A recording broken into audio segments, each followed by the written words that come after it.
That government of the people, by the people, for the people.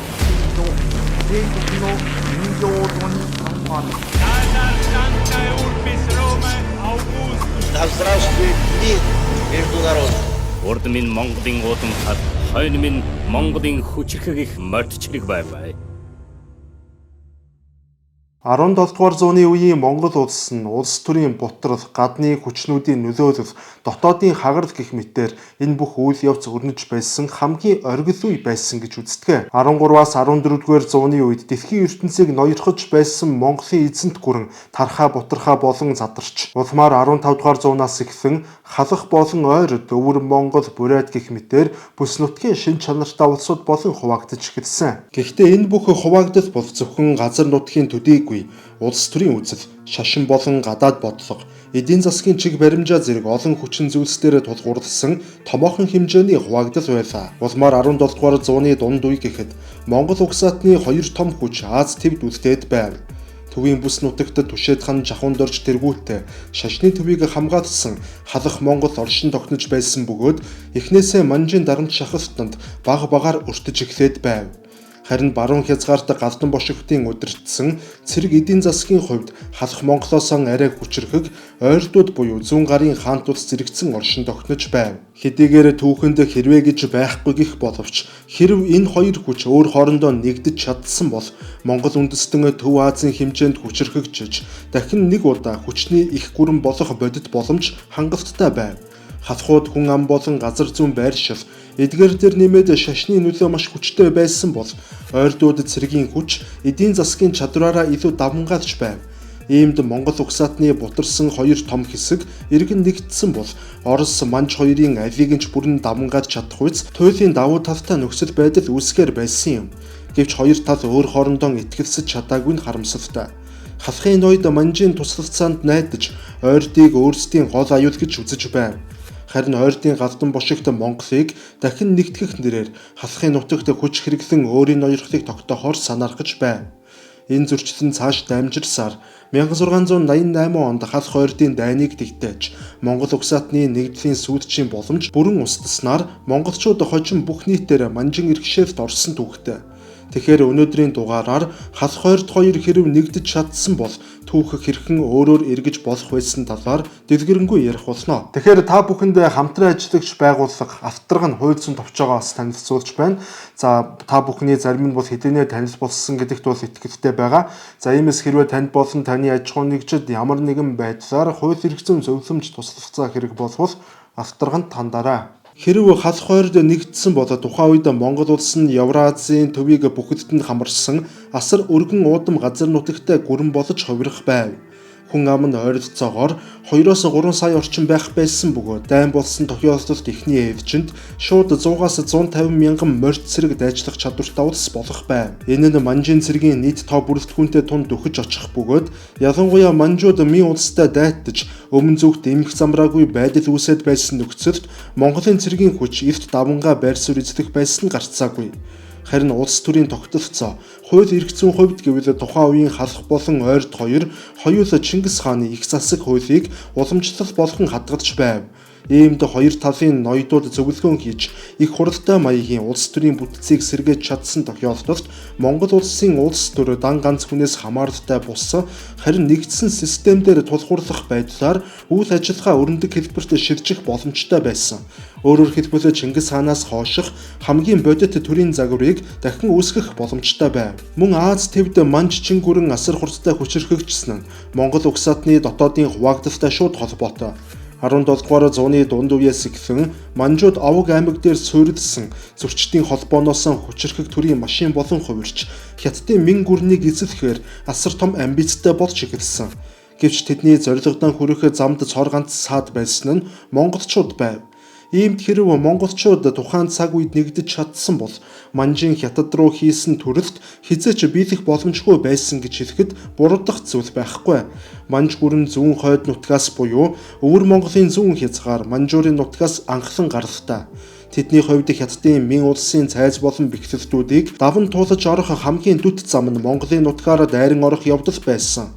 Энэ ч утгаараа манжийн зүгээс түүхэнд монголчуудыг нэгдмэл бус байлгах, өөр хооронд нь хуваагдуулах олон уран арга хэрэгжсэн бөгөөд эцэст нь 1691 онд халахын ноёдыг өвөрлөгчийн нутагт цуглуулан томоохон чуулган хийлгүүлж манжид аль биесээр дагаар оруулсан байдаг. Иймд хэрв халах хойрд нэгдсэн хүчрхэг төртэй байсан бол манжийн өмнө асар хүчтэй нэгдсэн хүч бий болох байв. Ийм нөхцөлд манжуудын Монгол нутгаар дамжин Хятадын нутаг руу нэвтрэх бүх зам хаагдах байсан.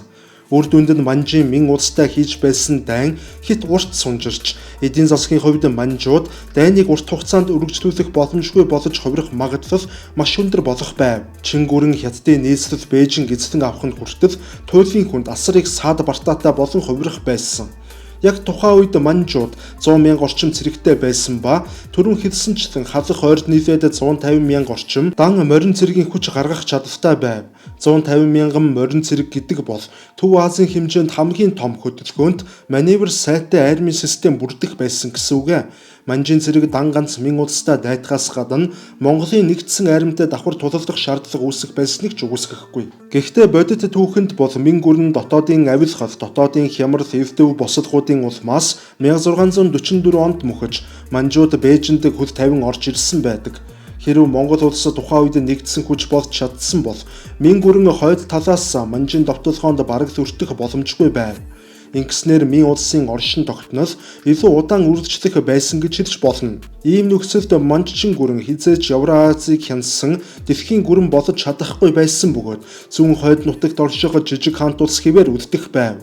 Манжуудад томрох боломж огтхонч гарахгүй байх байсан. Тэгэхээр хэрв манжууд Хятадд ноёрхож чадахгүй бол түүхэнд хизээж чин гүрэнгийнх ойлголт бий болохооргүй байв. Хятад улс харин Чингийн захиргаанд ороогүй тохиолдолд цаашид нэгдмэл байдлаа автаж хэд хэдэн жижиг хаант улс болон хуваагдах магадлал маш өндөр байсан. Улмаар 19-р зууны үеийн Европын колончлолын эсрэг хүчний тэнцвэр шал өөр дүрэг зурагтай байх байлаа. Учир нь тухайн үед Евразийн хүчний тэнцвэрийн төвд манж биш Монголын эзэнт гүрэн яалт ч үгүй дангаар ноёрхох байсан. Түүнчлэн монголчуудын нэгдмэл байдал өөр нэг гүрний тэлэлтэд зайлшгүй саад болох байсан нь Оросын эзэнт гүрэн. Оросууд 1580-ад оноос эхлэн Сибирийн ханилхыг эзэлж 17 дугаар зууны дунд үеийнхэд байгаль нуур орчимд хүрч ирсэн. Тэдний шин зорилго нь халах зүүн гар Төв Азийн худалдааны замыг хянах, Хятадын хэл хүрэх явдал байв. Бодит түүхэндээ бол монголчууд манжийн вазал болсон учраас Оросууд мэдээж өөрсдийн зорилгодоо хүрсэн. Гэхдээ түүх арай өөрөөр эргэсэн бол байгаль нураас хойших газар нутагт Монголын баталгаажсан хэлийн нутаг болон хувирах байв. Оросын цэрэг өмнө зүгт нэвтрэх нь битгий хэл Сибирийн ханилхыг эзэлж чадахгүй хэмжээнд хүрэх байсан байж магадгүй. Монголчууд Сибирийн ханилхагт дэмжлэг үзүүлэх, цаашлаад Сибирийн ханилхаг Оросоос хамгаалагдахын тулд Монголын вазал болох боломжтой бөгөөд ийм тохиолдолд өнөөдөр Сибирь нь Оросын биш харин Монголын нутаг байх байлаа. Ийм нөхцөлд Монгол-Оросын харилцаанд Орос давангаа бус харин тэнцвэртэй дипломат харилцаа тогтоох байв. Оросууд Сибирийг эзлэн түрэмгийлсэн дан ганц газар нутгийн тэлэлтээс гадна өслөг ан амьтны арьсны асар том нөөцийг эзэлж авах, цаашлаад Азийн зах зээлд хүрэх зорилготой байсан. Мөн Оросууд зүүн гарын хаант улсын мөхлийг ашиглаж 1720-оос 1760-ад оны хооронд Монголын Алтай, Увс, Туваа, Хөвсгөлийн газар нутгуудаас хэсэг хэсгээр нь өөрсдийн мэдэлд баг багаар оруулж эхэлсэн. Иймд Монгол нэгдсэн улс байсан бол эдгээр бүх газрууд Монголын бүрэн бүрэлдэхүүнд үлдэж, Туваа, Бүрайд, Хакасын бүс нутаг Монголын харьяанд байж, хамгийн багаар бодоход байгаль нуур бүхэлдээ Монголын газар нутгийн нэг хэсэг байхаар байв. Харин ийм нөхцөл байдал урт хугацаанд үргэлжилсэн бол Оросын эзэнт гүрэн Аз дахь тэлэлтийн хязгаарлаж, геополитикийн алсын хараагаа Европ руу шилжүүлэхээс өөр сонголтгүй болох байв. Монгол улс нь тархай бутархай болсноос болоод Орос манжийн хооронд шахагдж байсан бол энэ байдал өөрчлөгдөж хүчний тэнцвэр баригч Төв улс болон хувирах боломжтой байлаа. Манжууд мэн улсыг эзэлсэн байлаа ч монголчууд манжтай энэ зэрэгцэж ижил төвшөнд гэрээ хэлэлцээр байгуулах боломж бүртгэхээр байв. Мөн шашны асуудлыг орхигдуулж болохгүй. Халахууд төвдийн гэлүүг урсгалыг дагаж богд зан базар тэргүүтээ шашны төвийг байгуулсан. Ойрдууд ч мөн эхэндээ гэлүүг урсгалыг дагаж байсан ч төвдийн нөлөө нэмэгдэж эхэлсэн тул Жанаан гэх мэтээр бусад урсгалуудад илүү уян хатан хандах болов. Харин нэгдсэн Монгол улс байгуулагдсан тохиолдолд монголчуудын доторх буддизмын урсгалын ялгаа нь өрсөлдөөн бус хяналт болон тэнцвэрийн хэрэгсэл болж ашиглагдаж болохоор байв. Цаашлаад улс төрийн бодлого нь шашнаас хараат бус болох боломжтой байсан гэж хэлж болно. Бодит түүхэнд бол Зан Базар халахын шашны төдийгүй улс төрийн давхар эрх мэдэлтэй зүтгэстэн байсан. Тэрээр манжийн дэмжлэгтэйгээр өөрийн эрх мэдлийг хадгалж чадсан боловч эргээд манжуудад бүх эрх мэдлээ алдаж эцэст нь манжуудад хороогдсон. Иймд хэрв монголчууд нэгдсэн бол богд Зан Базар нийт Монголын шашны тэргүүн болох байв.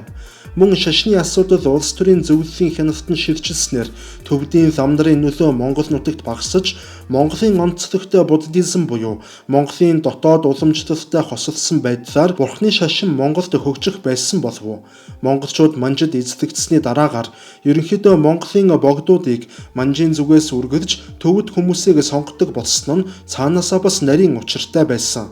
Иймээс бид өөрсдийн шашны толгойг төвдүүдэд хизээч алдахгүй байх байсан буюу богдоор монгол хүмүүс тодордог системийг анхнаас нь бий болгож чадах байлаа. Тэгэхээр Эхлэл группийн зүгээс Дашчойлын хийдийн хажуухан талд Сүхбаатар талбайгаас 800 м-ийн зайд Monastery Tower хэмээх орон сууцны төслийг бол хэрэгжүүлж байгаа юм байна. За хотын төвд байршил сайтай газарт үл хөдлөх хайж байгаа хэн бүхэнд туйлын хэрэгцээтэй төсөл гэдэг нь ойлгомжтой харагдаж байна. За энэхүү бизнес зэрэглийн орон сууцыг та бүхэн хамгийн доод үнээр гол нь хүүгүй хуваан төлөх нөхцлөөр худалдан авах боломжтой. Мөн урьдчилгаа төлбөр бүрдүүлэхээр уян хатан байдлаар хугацаа олгож байгаагаар онцлогтой юм а. Ирээдүйд үн цэн нь өсөн нэмэгдэх энэхүү ашигтай үл хөдлөхийн төсөл та бүхэн хамтарснаар хамгийн багадаа 24, цаашлаад дунджаар 60 орчим хувийн ашиг хүртэх боломжтой талаар Эхлэл группийн зүгээс мэдэгдэж байна. За ингээд хэрв та уг төслийг сонирхож байгаа бол доор сэтгэгдэл хэсэгт байршуулсан линкээр орж бүртгэлээ үүсгээрэй. Бүртгэл үүсгэсний дараагаар төслийн багаас та бүхэнтэй холбогдох болно. Мөн сэтгэгдэл хэсэгт харагдаж байгаа утасны дугаараар та бүхэн албаны хүмүүстэй шууд холбогдох боломжтой. Халах ойрдын дайн бол Монголын түүхийн хамгийн эмгэнэлтэй хуудас. Тэр дайн хиндэж ялалт авчираагүй. Харин нийт үндэстнийг бүхэлд нь харийн дарлалд оруулсан дайн байв. Тухайн үеийн нэг нэгэндээ үл итгэх байдал, эрх мэдлийн төлөөх шунал, хэн нийт Монголын хаан болох уу зэрэг жижиг сажиг маргаануудаас болж Монгол үндэстэн 2-3 зууны туршид бүх нийтээр хариг үрний эрхшээлд орох зам руу түлхэгдсэн юм. Хэрвээ тэр үед бид нэг нэгнийхэн өрсөлдөгч бус харин хамтрагч байж чадсан бол Монгол улс өнөөдөр өөр дүр төрхтэй дэлхийн түүхч өөрөөр эргэх байсан. Манж биш Монгол Евразийн төв гүрэн болох байв. Дотоод хагарал биш, эв нэгдлээрээ бахархдаг ард түмэн байх байлаа. Монголчууд түүхэндээ хизээч гадны улсад сүрлийн хэмжээний ялагдал хүлээж байгаагүй бөгөөд гагцгүй нэг нэгэндээ л ялагдаж байв. Биднийг эрт бус харин эв нэгдэлгүй байдал устгасан. Түүх нэг зүйлийг тод томруунаар харуулдаг. Гаднаас ирэх аюулын өмнө Монгол хүн үргэлж тэр аюулыг сүрэн зогсож чаддаг атлаа. Гагцгүй дотооддоо эв түнжин хагарсан үед Монгол хүн бүх хийдэг. Гэтэл тэртех 15 дугаар зуунаас эхэлсэн хуваагдал нийт монголчуудыг харийн дарлалд оруулсан тэр халах ойрдын хуваагдал өнөөдрийг хүртэл манай нийгэмд хүчтэй байсаар байгаа нь харамсалтай. Өнөөдөр монголчуудын хуваагдал нь зөвхөн халах ойрд төдийгүй нам засаг, улс төрийн үзэл баримтлал, шашин шүтлэг, зэрэг зэндаа эд баялаг гэх мэтээр өч төчнөө хуваагдал болон нэмэгдээд байна. Түүх нэг зүйлийг мөн тодор харуулдаг. Монголчуудын ялалтын Батал хаан гагцгүй эв нэгдэлээр оршин тогтносоор ирсэн. Иймээс энэ бичлэгийг өнгөрснийг эргэн харах гэхээсэн илүүтэйгээр өнөөдөр бид бүхэн нэгдгүү эсвэл дахин бутрах уу гэдэг асуулт дэвшүүлэхийн тулд хийлээ. Манай өнөөдрийн дугаар ингээд энд хүрээд өндөрлөж байна. Дараагийн дугаараар дахин уулзалтаа түр баярлалаа.